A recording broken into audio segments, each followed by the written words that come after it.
Good morning, distinguished ladies and gentlemen. It's an honor to be here. Uh, I have to admit that I'm not a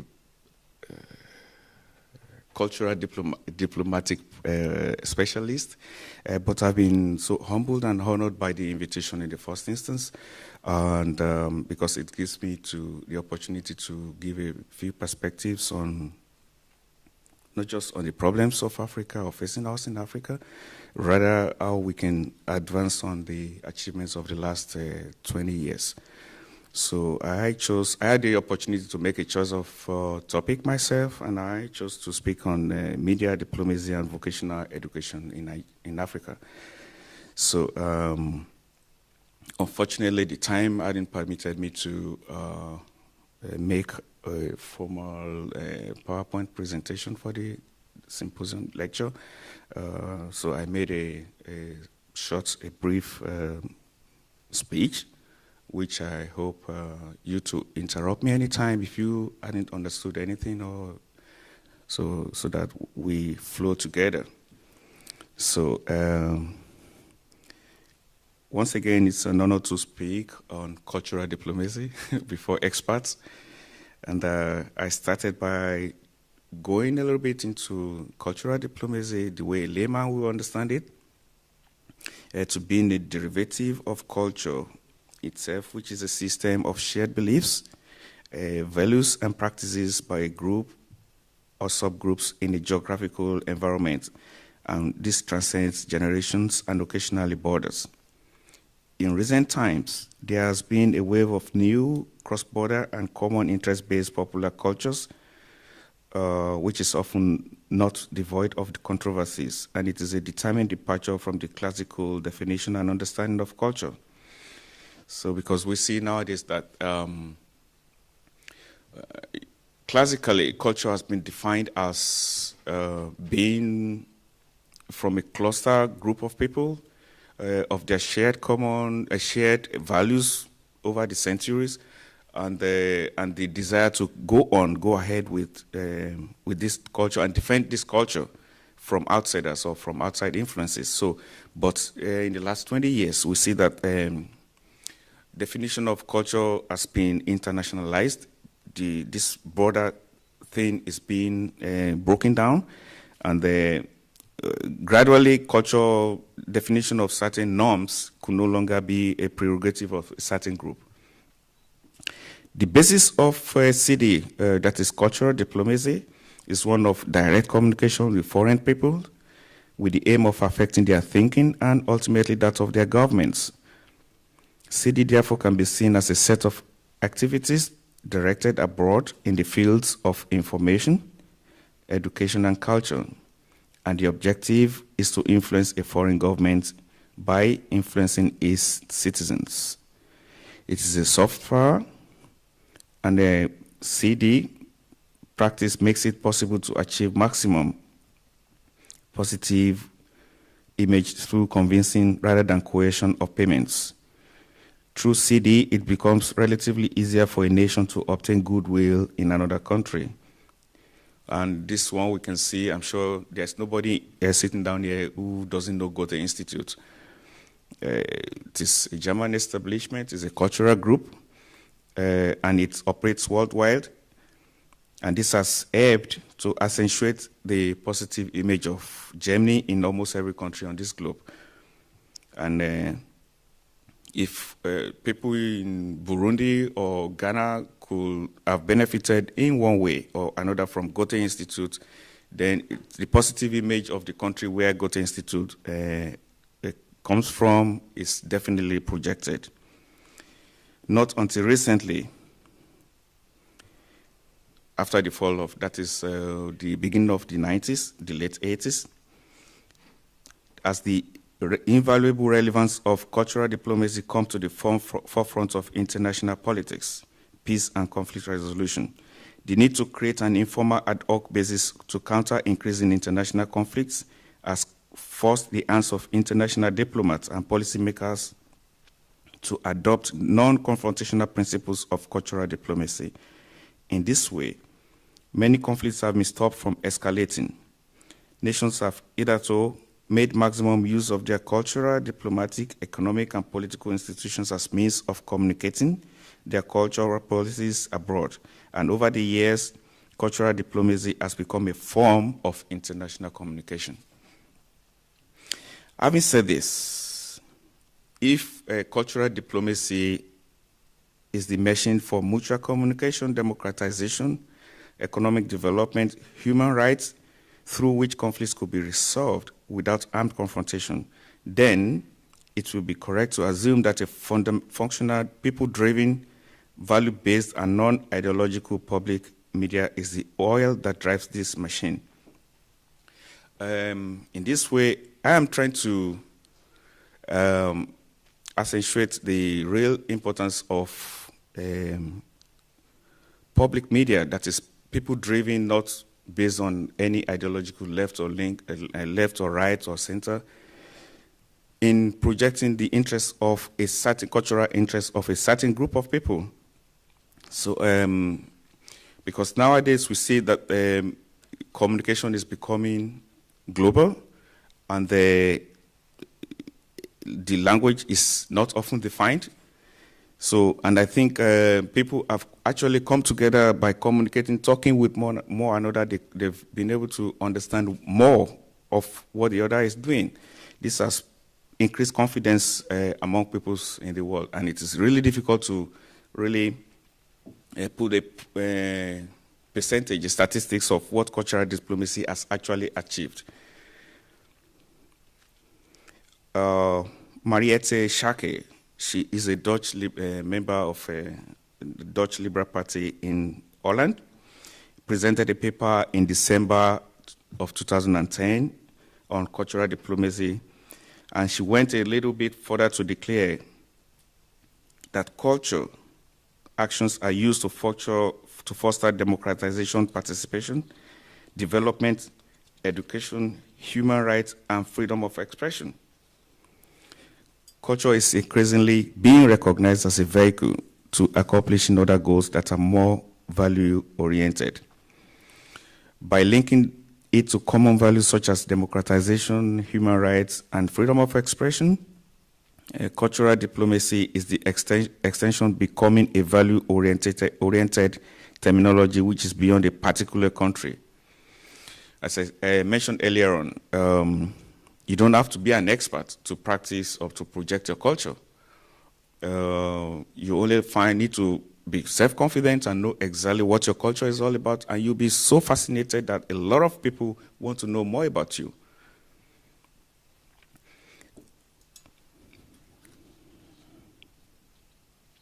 By linking it to common values such as human rights and freedom of expression, cultural diplomacy is by extension becoming a value-oriented terminology which is beyond a particular country, geographical zone, or religion. Rather, it becomes a universal language understood by all. Now we go back a little bit to Africa, which is the topic of today. The problems of Africa today, there are so many. And I try to sum them up by going back a little bit to how maybe Africa got to the present situation it is and what to do to get out of it and not to remain inside. To understand how Africa got into its present socio-political predicaments, a short review of its history becomes imperative.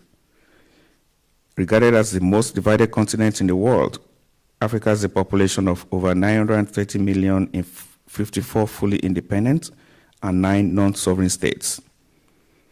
There are not less than 3,000 ethnic groups on the continent, with a large country like Nigeria having over 370.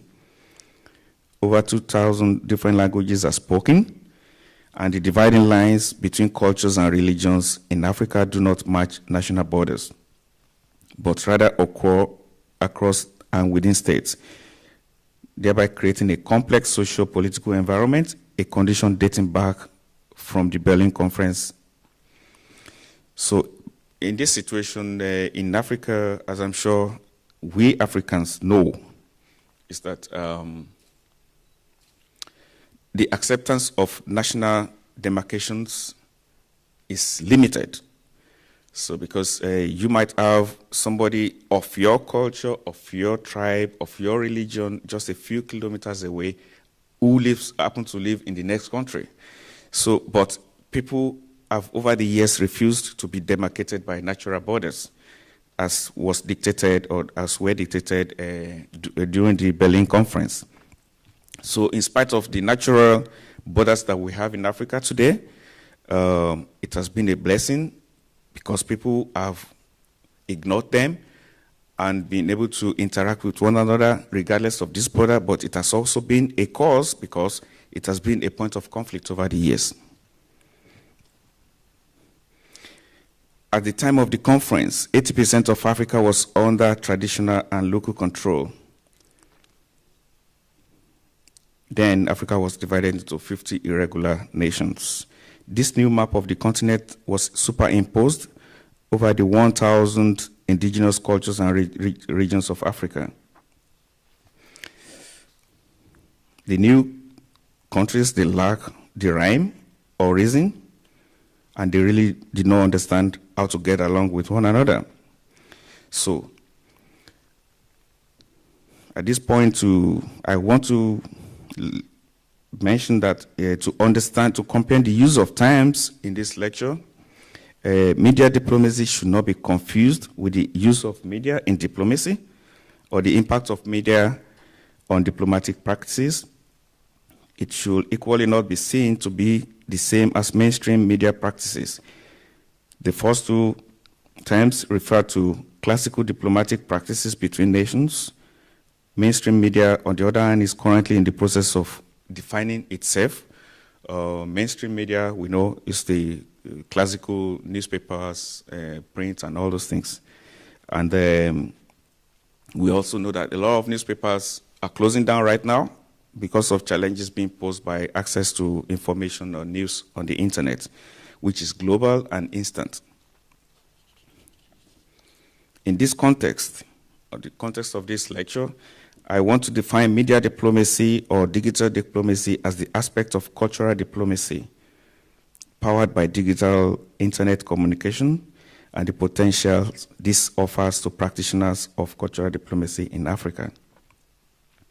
The internet has become an international property devoid of physical natural borders. Properly employed, the new media can help to foster values such as freedom of expression, access to information and democratic participation. So international social media such as Facebook and Twitter, Yahoo, Google, MSN, and so on provide the platforms to hundreds of millions of users daily to communicate with one another. Bloggers are basically the journalists of today. So that means right now there might not be people from the mainstream media here, but each one of us could transmit exactly what is going on now, right live to the rest of the world. It's become so easy. So almost everybody with a multimedia, mobile phone, and internet connection has become the journalists of today. So people don't really need to wait so long to get news.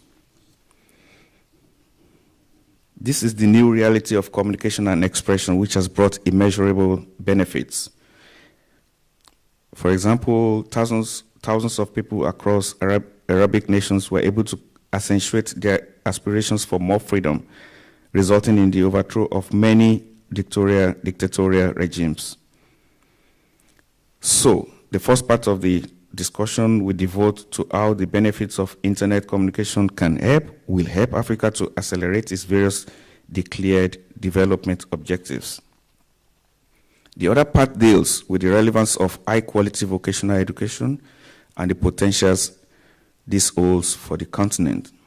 For understanding, the economy of Germany is made up of 99%. That means of 100 companies in this country, 99 of them are small and medium enterprises. And if you look at the staff, the workers in these employees in these companies, close to 80% of them are graduates of vocational training. In comparison to many other European countries, Germany has the lowest number of university graduates, but the biggest, most functional and dynamic economy. But the engine of growth in Germany is the highly qualified vocational trainees. If it works for Germany, it will work in Africa. I hope to discuss how African nations, through effective combination of media and cultural diplomacies, effectively achieve many of their development agendas. So now you ask yourself, how can Africa apply internet to technology to advance its declared growth objectives? The adoption of technology is the cornerstone of economic development, because we see this. About 35 years ago, China was a struggling economy. The same thing for India. So, but if you look at the countries in the Southeast Asia, going also to the Southwest, South Korea, Indonesia, and recently Vietnam, they were able to quicken the gap between the West with highly advanced technology and these countries, because they adopted technology to the fullest. The basis for internet technology revolution will be how to connect, as far as Africa is concerned now, will be how to connect African countries with each other and eventually to the rest of the world through high-speed telecommunication cables. This will support broadband that transmits information at very fast speed. But right now, lack of adequate broadband connections has been a major hindrance to Africa's promotion of greater information and communication tech. There are a very few direct high-capacity internet links between African nations. To accentuate this example, the Republic of Benin and Burkina Faso, they are neighbors. However, internet traffic between them passes through France or Canada. So wouldn't it have been easier, quicker if they are linked? So this is a big problem in Africa, and in the course of preparing this brief presentation, I've seen that a lot of achievements have been made between African nations and the rest of the world in the West, specifically, and America. But so little has been done within African nations among themselves to understand themselves culturally, to try to grow together organically, and to try to understand one another. So little has been understood. An African diplomat, cultural diplomat, or cultural diplomacy practitioner understands what is going on in Germany or in France better than what is going on in his neighboring nation back in Africa. So I think this could be changed by adopting more technology and more investment in internet technology. For example, the importance of internet can be seen because in its brief life, it has evolved into an agent of revolutionary change in health, education, journalism, politics, and other sectors. And it is increasingly being used to transmit life-saving medical information, coordinate relief for victims of natural disasters, and provide uncensored information to people trapped under repressive regimes. The social media could also serve as carriers of knowledge and skills to Africa. Right now in Africa, there are 53 million Facebook and 11 million Twitter users on the continent, and each of these is capable of assisting to facilitate quality training to the continent. The enthusiasm with which Africans have adopted the new technology in the last decade can be better used to deliver grassroots knowledge and trainings.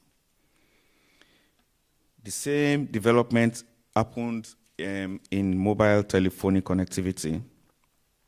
This is also a relatively new technology to Africa. And at the start of 2012, there were some 650 million mobile subscriptions. making Africa mobile telephony market bigger than either the EU or the United States. Here, for example, because almost everybody is having a mobile phone in Africa right now, why not develop applications, training applications, which can easily be used to train people? You know, I think we don't really have to struggle too much with university education in Africa, because university education is not the real basis for growth. And as I personally believe, we need to concentrate much more on vocational training, because vocational training is easier to bring to the people, and immediately you enable somebody, you give somebody perspective for his or her life. And you know, anybody that you can take away from the street, training him or her, you know, you have less problem as a leader of your country. So I strongly believe in the scheme, in this vocational training scheme.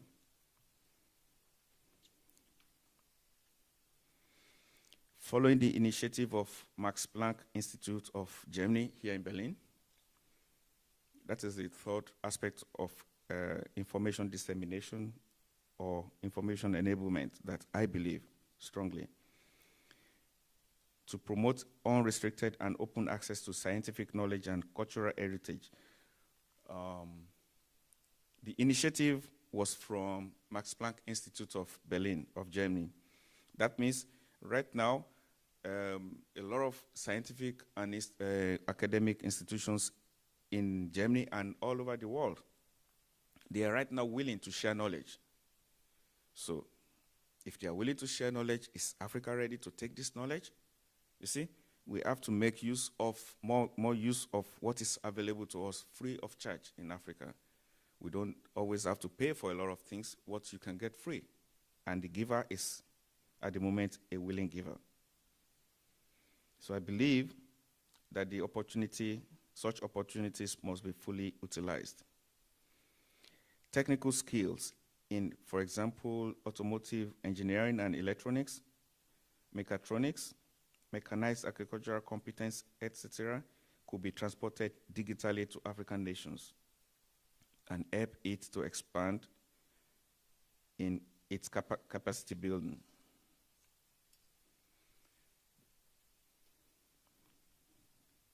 Technical and vocational training has emerged as one of the most effective human resource development strategies that African countries need to embrace in order to train and modernize their technical workforce for rapid industrialization and national development. In order for technical and vocational education to effectively support industrialization, economic growth, wealth creation, and poverty eradication, skill training must be of high quality and competence-based, and it must incorporate the use of modern information and communication technologies. It must be relevant to the needs of the industry, the local industry. It must be efficient and adaptable to the changing technological work environments. Possible training subjects include solar technology, farming equipment repairs, industrial mechanics, building technology, tile and wooden floor technology, welding technology, agricultural and crop management, sewing and embroidery, carpentry and woodforce. My work at the embassy, I have been exposed to a bitter truth that you find out that a lot of Nigerians, they come to Germany here to take somebody from Germany who is going to lay their tiles, who is going to put the wooden floors, who is going to wire the houses. There are also requests for housemeisters from Germany to manage facilities in Nigeria. You see, I don't know how this could be possible, because the investment to train people is so minimal to how much you're going to pay, like 20 people leaving Germany for Nigeria to work. So this is an area where we have not been taken seriously in Africa. We need to really, really, really enable our youth. Moreover, professional training must facilitate integration into the labor market, not theory-based. The taught subjects must be really relevant to the market, that immediately after graduation, graduates flow straight into the workforce, into the market, and they are able to join the economic chain. I find that computer literacy is also relevant to all occupations now. Take it or leave it. If you are computer illiterate, it's not good to be computer illiterate now. Presently, the delivery status of vocational education in Africa is characterized by weak national economies, huge number of poorly educated, unskilled, and unemployed youth, educated but unemployed, college and university graduates. We see in Africa that maybe due to the influence of colonialism or colonial cultural, educational, cultural situation, we place so much emphasis on university, polytechnic trainings. But now, if you want to produce so many graduates, university graduates, you must have an economy that could give employment to them. So, I beg to take another example from Nigeria, where certainly we produce every year more graduates, university graduates, than Germany. And what happens to these graduates after graduation? They have no jobs, because the local economy is not strong enough to present them opportunities of jobs. So what they do is now to go back to using their skill now to go back to vocational training, to upgrade themselves and be relevant to the society. Another problem is the inadequate financing. This is caused maybe by willingness or lack of it of countries to prioritize their assessment of where they are taking their countries as far as vocational education is concerned. But right now, the relevance of this education is just beginning to sink in. Another problem being faced by vocational training in Africa is poor public perception.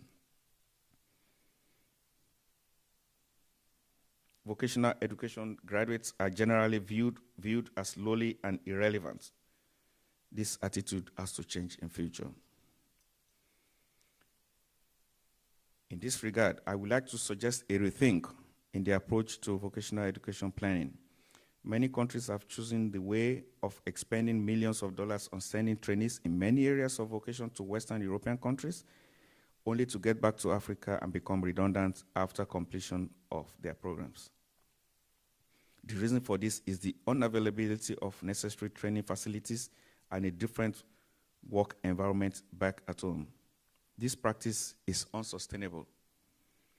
The rethink here is to, for example, through cultural diplomacy, make it easy,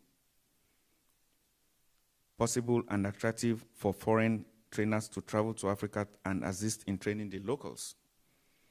That means instead of spending about $500,000 to train 15 people here in Germany, why don't you spend that $500,000 to bring in competent trainers, provide the infrastructure, the training facilities in Africa, bring in a few trainers from here and train hundreds of your people in your local environment. Nevertheless, this will still require the support and financing commitment of respective authorities in Africa, who will provide these facilities and infrastructure. The advantages of this are obvious. As I mentioned above, the training will take place in a rural, local working environment, and graduates easily float into the local economies and join the economic chain of the society. And I believe, if properly managed, a country can successfully train a minimum of 150,000 persons per annum using this reverse thinking strategy. A distinction could also be made because the next question to ask is, how do you create capacity or training for those school dropouts who never really enjoyed real education in their lives?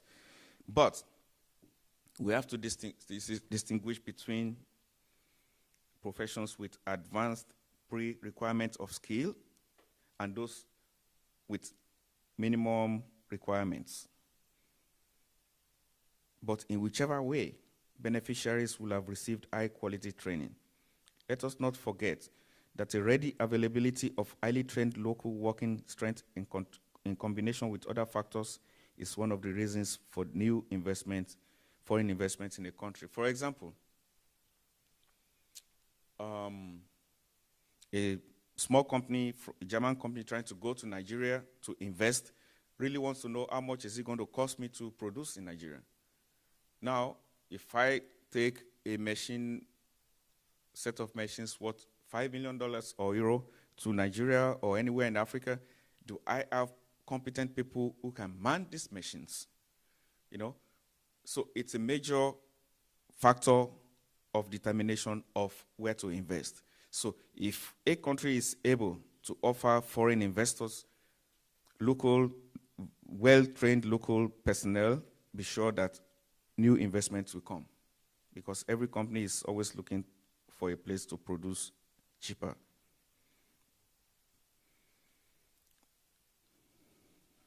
I want to now, before I round up, discuss a little bit on the challenges facing development objectives of Africa. And we quote Mrs. Wangari Maathai. We know the Kenyan Nobel Prize winner in 2004, when she was presenting a paper on the 4th UN World Women's Conference in 1995 in Beijing. She listed likely factors such as the absence of peace and security in Africa, the problems facing, the possible reasons why Africa could not realize the objectives of its vision. And this permeates everywhere in Africa. Wars have created an atmosphere of insecurity and instability, which in turn has affected the growth of solid democratic and economic structures on the continent. The side effects of these failures include failure of the rule of law and justice, as well as the resulting massive official corruption in almost every country in Africa. Also, she identified destructive style of political and economic leadership and a frustrated democratization process. Ignorance and corruption, as well as power supply. We know Africa, in the last 7 years, has been witnessing on the average a GDP growth rate of about 6% every year. In comparison, Germany struggles to get to 1%.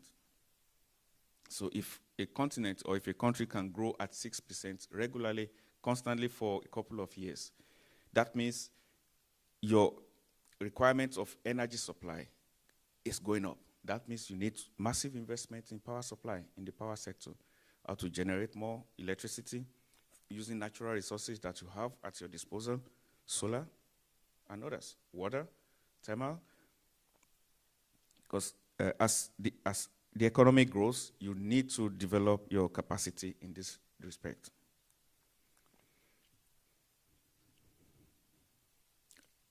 I want to touch, before I round up again, on the literacy statistics for sub-Saharan Africa, which I believe is really demoralizing. Because we can talk a lot about public diplomacy, media this, media that, but if the people are not included, if most of your people are not even in the condition of understanding your message, then you have got no message. For example, more than 1 in 3 adults cannot read.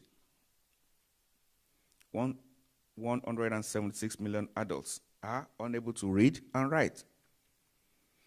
47 million youth from the ages of 15 to 24, they are illiterate.